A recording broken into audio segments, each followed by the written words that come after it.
You know when you're driving down the highway and a warning light pops up on your Yeah. dashboard? Yeah, your first instinct is usually just mild annoyance. Right, exactly. Yeah. You think, well, maybe it's just a sensor glitch, or like maybe it's something minor, like tire pressure. You figure you'll just check it when you get to the gas station. Exactly.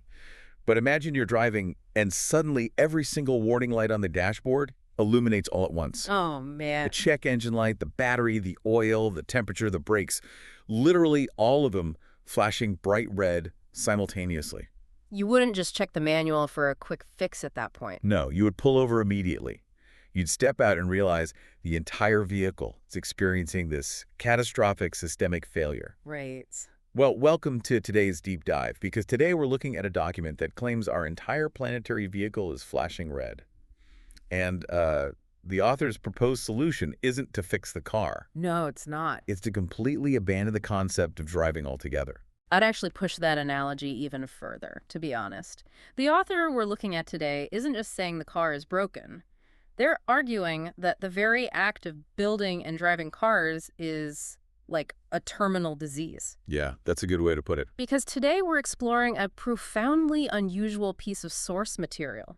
It's an open letter dated November 25th, 2018. And it was addressed to a specific person. Yeah. Right. It was sent to Alberto Padova, who is a senior official at the United Nations Economic and Social Council. Okay. And it was written by an individual named Zhu Feng, who represents an organization called Lifechanyuan. So our mission today is to impartially explore this document's incredibly bold claim, which is that it holds the absolute singular solution to humanity's impending doom. It is not a subtle letter. Not at all. We're going to examine its radical diagnosis of our global problems and its even more radical prescription for how to fix them. Okay, let's unpack this.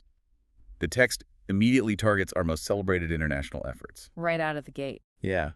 It explicitly calls out things like the Kyoto Protocol and the Paris Agreement, stating that these monumental treaties are just, well, fundamentally incapable of saving us. We really need to consider the context of who this is written to, though. I mean, the United Nations receives countless letters every single day. Oh, for sure. Thousands, probably. And the vast majority of them are advocating for, policy tweaks, funding adjustments, maybe localized interventions like a plea for a new carbon tax here or a request for peacekeepers over there. Sure, standard bureaucratic requests. Exactly. But this source is entirely different. It demands a total, absolute teardown of human societal structures.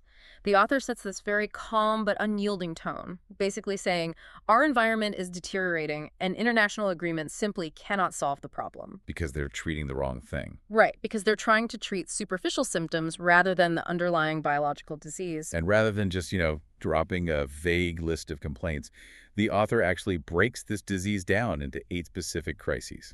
The 8 untamable crises, as they call them. Right. And I don't want to just rattle these off like a grocery list, because the way they're grouped is really jarring. It really is. On one hand, they list these massive geopolitical and environmental issues. They mention climatic deterioration, environmental degradation, overpopulation. They also include increasingly fragile ecological environments and the loss and waste of resources. Yeah. And refugee problems, which they explicitly note are just going to continue to increase.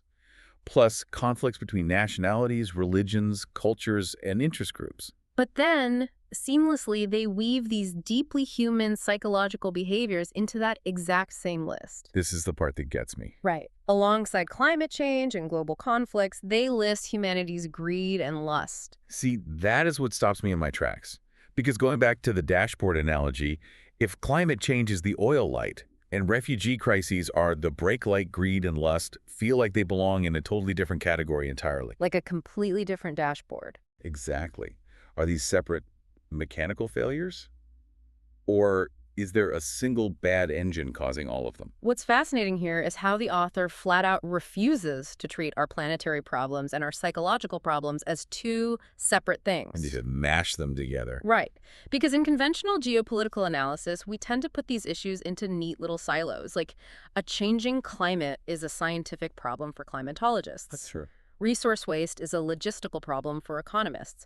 Greed and lust are moral issues for philosophers or theologians, but this text forcefully binds them all together. So they're saying they share the same root cause. Yes. All right. The author argues that physical planetary issues, like the loss of biodiversity or a warming atmosphere, are biologically linked to deeply human behavioral issues. There aren't 8 different problems to be tackled by 8 different UN subcommittees. There are 8 inevitable overlapping symptoms of one underlying sickness. Precise. Well, if we accept that premise for a moment, that these are all just symptoms of the exact same sickness, then it logically follows that the treatments we've been prescribing are completely useless. Totally ineffective. And the text spends a lot of time tearing down what it considers to be traditional Band-Aids.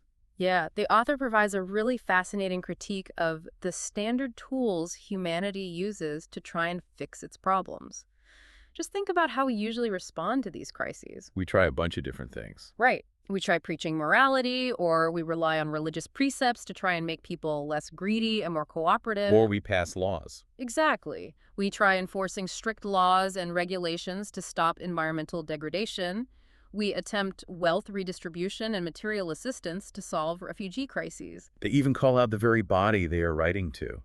The letter states that relying on governments and the United Nations to have constant meetings, summits, and discussions, it's just not going to solve the problem. Right. Warnings, threats, and even military force are all deemed totally useless by the author. But why? I mean, why does the author think a massive UN summit on climate change is inherently doomed to fail? Well, think of it like trying to cool down a sweltering hot room by leaving the refrigerator door open. Oh, I like that analogy. Yeah, Because it feels like a solution at first. You stand there and you get a nice blast of cold air. exactly. But what happens mechanically? The motor of the refrigerator has to work overtime to keep pumping that cold air. Which generates heat out the back. Right. Ultimately making the room even hotter than it was before you opened the door. The author's logic is that all of our interventions, from laws to UN summits to military force, they're merely attempts to manage a system that is inherently designed to consume and destroy. That makes a lot of sense, actually. The text notes that, quote, everyone yearns for a good life. That is a fundamental human drive. But if the fundamental way we pursue that good life involves consuming vast resources, outcompeting our neighbors, and securing private wealth, then preaching morality doesn't change the outcome. Nor does passing a new carbon law. No. You are just putting a speed limit on a road that still leads directly to the exact same cliff. A speed limit on a road to a cliff. That perfectly captures the frustration in the text regarding things like the Paris Agreement. It's all just incremental management of a disaster. Because you can't just ask nations to agree to pollute slightly less if the entire engine of human society literally requires pollution to function. Exactly. So if all our laws, religions, and global institutions are essentially just leaving the fridge door open, what does the author identify as the actual motor? Like, what's generating all this heat? The text points the finger directly at humanity's, quote, traditional production and life modes. Here's where it gets really interesting. Yeah. Because traditional production and life mode sounds a bit academic. It does sound a bit dry. Yeah. Like, when I hear production modes, I usually think of shifting from coal plants to solar panels, or maybe moving from a capitalist framework to a more cooperative one. But what does a life mode actually mean in the context of this document?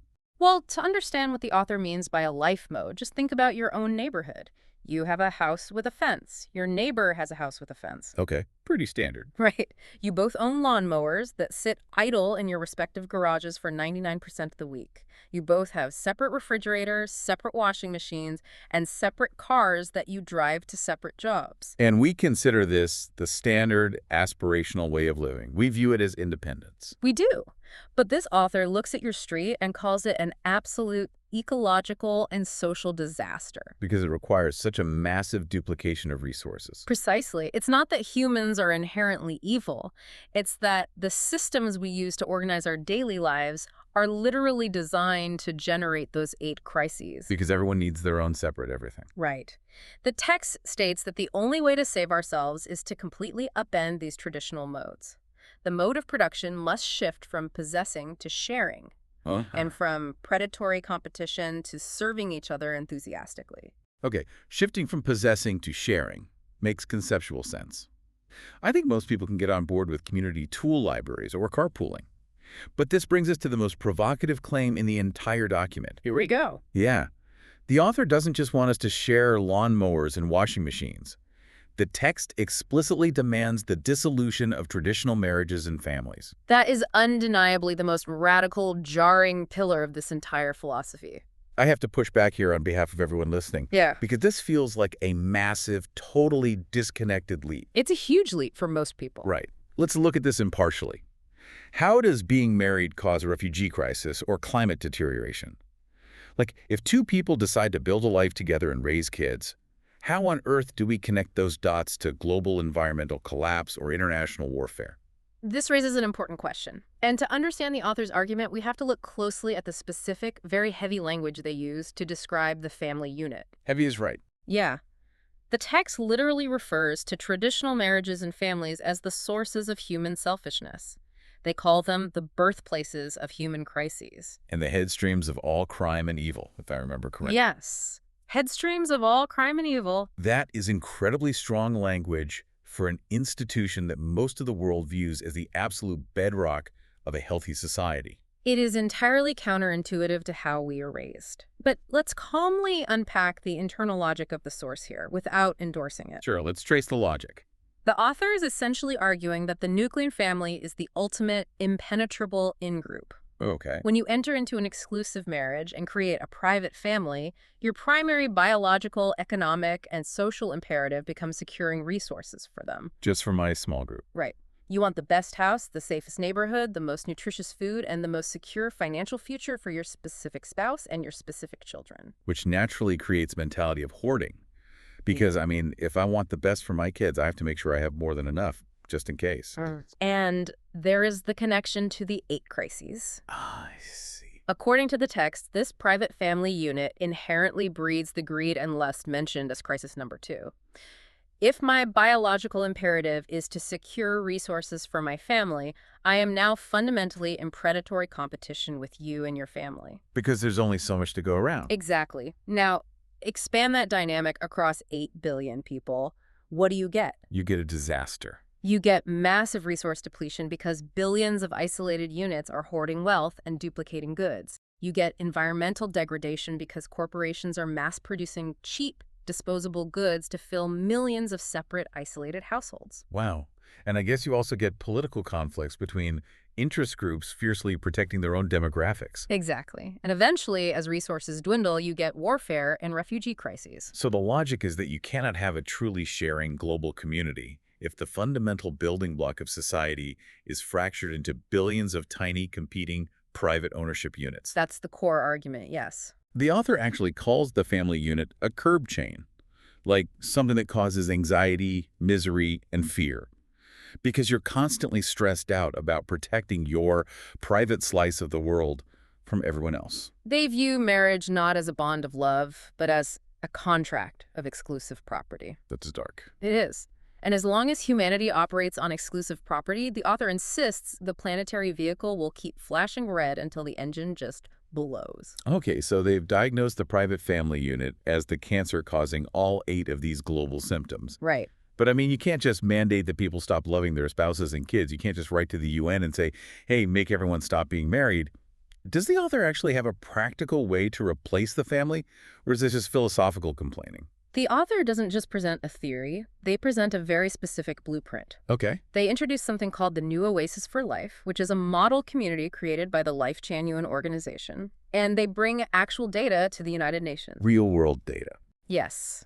The letter details a 9-year experiment conducted in mainland China to test this exact non-traditional mode of living. The stats they share on the text are wild. Mm-hmm. Over a 10-year period, they had more than 200 participants. With about 150 people residing in this New Oasis for Life for extended long-term periods. Right. And the results they claim are presented as an absolute, frictionless utopia. They state that exclusive marriages completely disappeared. But they don't just leave a vacuum.